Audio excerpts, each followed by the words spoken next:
আসসালামু আলাইকুম। আশা করি সবাই ভালো আছো। তো আমরা বিগত ক্লাসে আয়নিক বন্ধন এবং সমযোজী বন্ধন সম্পর্কে জানছিলাম। তো আজকে আমরা জানব আয়নিক ও সমযোজী বন্ধনের বৈশিষ্ট্য। অর্থাৎ আয়নিক বন্ধনে কী, কী বৈশিষ্ট্য আছে এবং সমযোজী বন্ধনে কী, কী বৈশিষ্ট্য আছে। মূলত তোমার বইয়ে আয়নিক বন্ধন এবং সমযোজী বন্ধনের ৩টি করে বৈশিষ্ট্য উল্লেখ আছে। কী, কী ৩টি বৈশিষ্ট্য আমি লিখে ফেলি। তো তোমাদের বইয়ে এই 3টি টপিক নিয়ে আলোচনা করা হয়েছে: গলনাঙ্ক ও স্ফুটনাঙ্ক, দ্রাব্যতা ও দ্রবণীয়তা এবং বিদ্যুৎ পরিবাহিতা। এখন এই 3টে বৈশিষ্ট্যে কোনটা কেমন আচরণ করে আমরা সেটা নিয়ে আলোচনা করব। আমরা প্রথমে গলনাঙ্ক ও স্ফুটনাঙ্ক নিয়ে আলোচনা করি। গলনাঙ্ক ও স্ফুটনাঙ্ক, ঠিক আছে, গলনাঙ্ক ও স্ফুটনাঙ্ক। এখন আমরা বিগত ক্লাসগুলোতে দেখছি যে আয়নিক বন্ধন একটি ধনাত্মক এবং একটি ঋণাত্মক আয়ন তৈরি করে। যেমন সোডিয়াম ক্লোরাইড যদি একটা বন্ধন হয়, একটা যৌগ হয়, তাহলে এখানে কী আয়ন থাকবে? এখানে সোডিয়াম ধনাত্মক আয়ন থাকবে এবং ক্লোরিন ঋণাত্মক আয়ন থাকবে। এটা হলো একটা আয়নিক বন্ধন। এটা কোন ধরনের বন্ধন? এটা হলো আয়নিক বন্ধন। আয়নিক বন্ধন একটি ধনাত্মক এবং একটি ঋণাত্মক বন্ধন থাকবে। এখন এখানে ধনাত্মক এবং ঋণাত্মক এই দুইটা বিপরীত বন্ধন থাকার কারণে এই যৌগে বন্ধন দৃঢ়তা খুব বেশি হয়। যেহেতু এখানে ধনাত্মক এবং ঋণাত্মক দুইটা প্রান্ত আছে, এই জন্য এই দুইটা যখন একসাথে যৌগ গঠন করে তখন তাদের মধ্যে বন্ধন শক্তিটা খুব বেশি হয়, অর্থাৎ এদের আন্তঃআণবিক শক্তি বেশি হয়। মানে যেহেতু এখানে ধনাত্মক এবং ঋণাত্মক আছে, এই জন্য এখানে আন্তঃআণবিক শক্তি খুব বেশি থাকবে, অর্থাৎ ওদের বন্ডিংটা অনেক শক্ত থাকবে। আন্তঃআণবিক শক্তি বেশি। আন্তঃআণবিক শক্তি মানে কি? প্রত্যেকটা পরমাণু আরেকটা পরমাণুর সাথে বন্ধন হওয়ার যে শক্তিটা, সেটা। আন্তঃআণবিক শক্তি বেশি, ঠিক আছে। এখন যেহেতু এদের প্রত্যেকটা মৌলের মধ্যে একটা মৌলের সাথে আরেকটা মৌল আকর্ষণ বেশি, এটাই আন্তঃআণবিক শক্তি।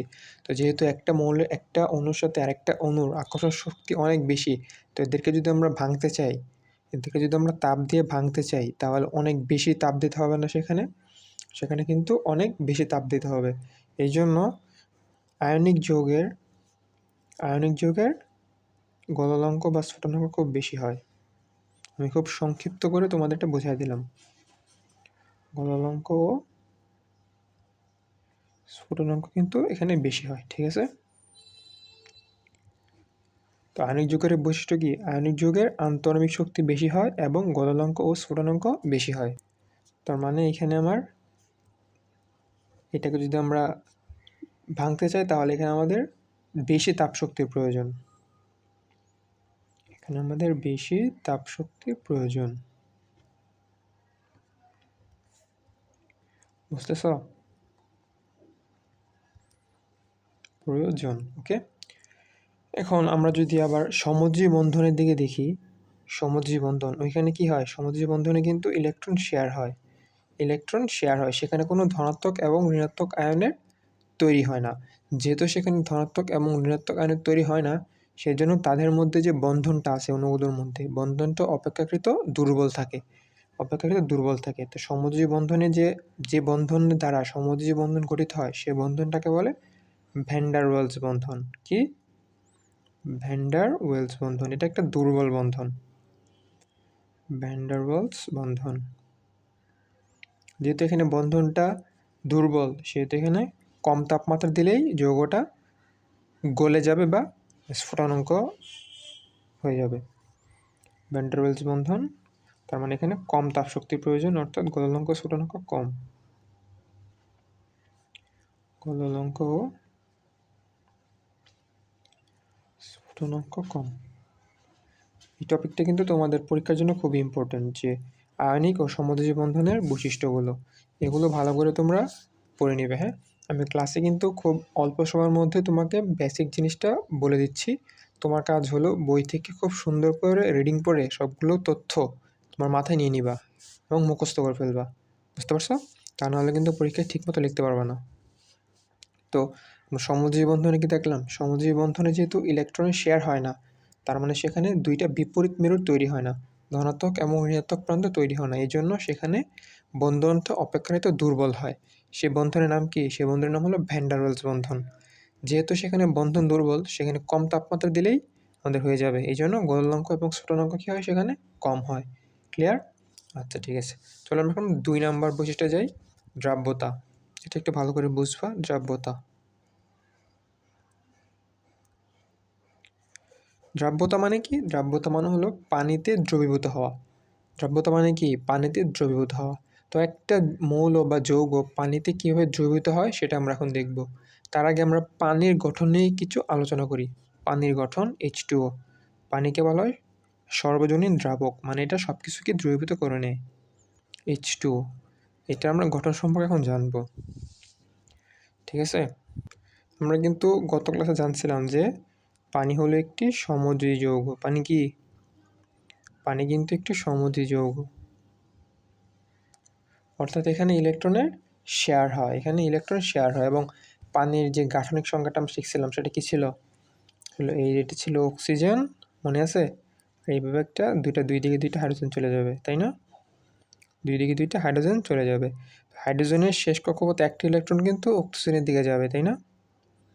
হাইড্রোজেনের শেষ কক্ষপথে একটি ইলেকট্রন অক্সিজেনের সাথে শেয়ার করবে, আর অক্সিজেনের শেষ কক্ষপথে একটি ইলেকট্রনও হাইড্রোজেনের সাথে শেয়ার করবে, তাই না?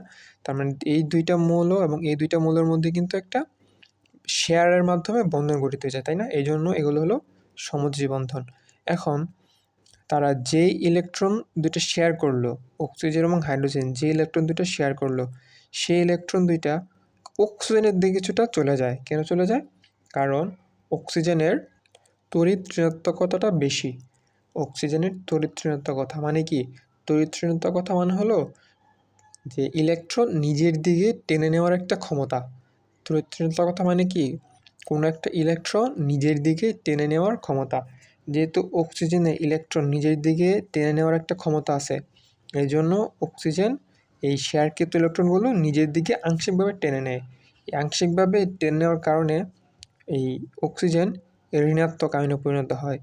কী আয়নে? ঋণাত্মক আয়নে। কিন্তু অক্সিজেন যেহেতু ইলেকট্রনগুলোকে পুরোপুরি নিজের দিকে নিতে পারে না, আংশিকভাবে নেয়, এই জন্য অক্সিজেনকে বলা হয় আংশিক ঋণাত্মক মৌল। এটা দ্বারা বোঝা যায় ডেল্টা। এর নাম কি? ডেল্টা। ডেল্টা নেগেটিভ মানে কি? এটা আংশিক ঋণাত্মক। অক্সিজেনটা আংশিক ঋণাত্মক হয়। ঠিক তেমনি হাইড্রোজেন যেহেতু এই শেয়ারকৃত ইলেকট্রনগুলো নিজের দিকে টানতে পারে না, অক্সিজেনের দিকে চলে যায়, তার মানে হাইড্রোজেন কিছুটা ত্যাগ করে। ত্যাগ করলো না? হাইড্রোজেন কিন্তু কিছুটা ইলেকট্রনটা ত্যাগ করার কারণেই অক্সিজেনের দিকে ধাবিত হইল। এই জন্য হাইড্রোজেন আংশিক ধনাত্মক আয়নে পরিণত হয়। হাইড্রোজেন পরিণত ধনাত্মক, আংশিক ধনাত্মক। ডেল্টা পজিটিভ, এটা হলো ডেল্টা নেগেটিভ। বুঝতে পারছো? হাইড্রোজেনের গঠন প্রণালীটা বুঝতে পারছো? এই অক্সিজেন এবং হাইড্রোজেন তারা যে দুইটি ইলেকট্রন শেয়ার করলো, এই শেয়ারকৃত ইলেকট্রনগুলো অক্সিজেন তার নিজের দিকে টেনে নেয়। কেন টেনে নেয়? কারণ অক্সিজেনের তড়িৎ ঋণাত্মকতা বেশি। তড়িৎ ঋণাত্মকতা মানে কি? তড়িৎ ঋণাত্মকতা মানে হলো ইলেকট্রন নিজের দিকে টেনে নেওয়ার একটা ক্ষমতা। ঠিক আছে? যেহেতু সে ইলেকট্রন নিজের দিকে নিয়ে নিল, এই জন্য সে আংশিক ঋণাত্মক আয়নে পরিণত হলো। এবং হাইড্রোজেন যেহেতু ইলেকট্রনগুলো ওইদিকে হালকা চলে গেছে তার কাছ থেকে, এই জন্য সে বা ত্যাগ করলো, এই জন্য সে আংশিক ধনাত্মক আয়নে পরিণত হইল। এটুকু ক্লিয়ার? এটুকু ক্লিয়ার। এবং এখন তোমার জানতে হবে যে পানির সাথে কোন কোন মৌলগুলো মানে দ্রবীভূত হবে। দেখো, পানিতে কিন্তু ঋণাত্মক আয়নও আছে এবং ধনাত্মক আয়নও আছে। এখন এই ঋণাত্মক আয়নের সাথে যদি কোনো ধনাত্মক আয়ন এসে যোগ হয় এবং এই ধনাত্মক আয়নের সাথে যখন কোনো ঋণাত্মক আয়ন এসে যোগ হয়, তখন সেটা পানিতে দ্রবীভূত হয়। এলোমেলো লাগতেছে? আবার বলি, দেখো পানিতে কি কি আছে? পানিতে কিন্তু একটা ঋণাত্মক প্রান্ত আছে, একটা ধনাত্মক প্রান্ত আছে। এখন অন্য কোনো একটা মৌল, ধরো NaCl, এর কিন্তু ধনাত্মক প্রান্ত আছে, ঋণাত্মক প্রান্ত আছে। এই ধনাত্মক প্রান্তটা যখন এই ঋণাত্মক প্রান্তের সাথে যোগ হবে এবং এই ঋণাত্মক প্রান্তটা যখন ধনাত্মক প্রান্তের সাথে যোগ হবে, তখন সোডিয়াম ক্লোরাইড পানিতে দ্রবীভূত হবে। বুঝতে পারছো? তার মানে যে সকল যৌগের ধনাত্মক এবং ঋণাত্মক প্রান্ত তৈরি হয়, শুধুমাত্র সেগুলোই পানিতে দ্রবীভূত হয়। এখন আমরা জানি যে যেসব যৌগ আয়নিক বন্ধনের মাধ্যমে গঠিত হয়, সেই সব যৌগের ধনাত্মক এবং ঋণাত্মক প্রান্ত থাকে। এবং যে সকল যৌগ সমযোজী বন্ধনের মাধ্যমে গঠিত হয় তাদের কোনো ধনাত্মক বা ঋণাত্মক প্রান্ত থাকে না। এই জন্য আয়নিক যৌগ পানিতে দ্রবীভূত হয়। আয়নিক যৌগ পানিতে দ্রবীভূত হয়। পানিতে দ্রবীভূত হয়। এবং সমযোজী যৌগ কি হয়? সমযোজী যৌগ কিন্তু পানিতে দ্রবীভূত হয় না। তার কারণটা ভালো করে বুঝতে পারছো? আবার আরেকবার বলবো কি? আচ্ছা, আমি আরেকবার বলি, একটু ভালো করে মনোযোগ দাও। পানিতে দুইটা প্রান্ত বা মেরু তৈরি হয়েছে, একটা হলো ঋণাত্মক মেরু আর একটা ধনাত্মক মেরু। এখন সোডিয়াম ক্লোরাইড বা আয়নিক যৌগের ধনাত্মক এবং ঋণাত্মক মেরু তৈরি হয়।